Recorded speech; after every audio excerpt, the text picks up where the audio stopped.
ആ കന്യാസ്ത്രീകൾ, ഞാൻ ചോദിക്കട്ടെ, ഏതെങ്കിലും ഒരു അമ്മയോട് ഇങ്ങനെ പെരുമാറോ ബി ജെ പി? അല്പം ലജ്ജയുണ്ട്, എന്നിട്ട് വന്ന് ഷോഫ് വർത്തമാനം പറയല. ആ ഷോയും കയ്യിൽ വെച്ചിരുന്നത് ബി ജെ പിക്കാരൻ. അവർ വിങ്ങിപ്പൊട്ടിക്കൊണ്ടാണ് ഞങ്ങളോട് സംസാരിച്ചത്.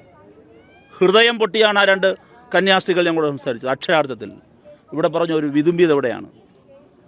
അവർ ജയിലിൽ കിടക്കുന്നതിനേക്കാൾ കൂടുതൽ അവരനുഭവിക്കുന്ന രോഗപീഠയേക്കാൾ അവർ വിതുമ്പിയതൊരു ഘട്ടത്തിലാണ്. അത് ആവർത്തിച്ച് പറഞ്ഞവർ വിതുമ്പുന്നുണ്ടായിരുന്നു.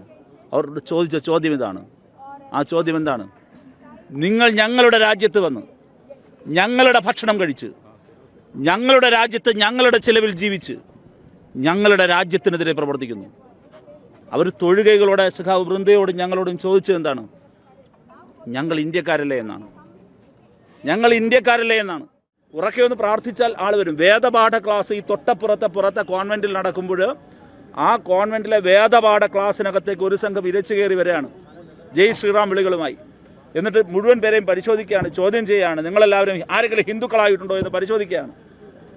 പരിശോധന എല്ലാം കഴിഞ്ഞിട്ട് ആരാണിവർ പരിശോധിക്കാൻ? എല്ലാം പരിശോധിച്ചതിന് ശേഷം അവിടെ നിന്ന് ഉച്ചത്തിൽ ജയ് ശ്രീറാം വിളിക്കുകയാണ്. ഈ ഭീകരാന്തരീക്ഷം നടക്കുന്നത് ഇന്ത്യയിലാണ്. ഇന്ത്യൻ ഭരണഘടന ഇപ്പോഴും ഉണ്ട് ജീവനോടെ.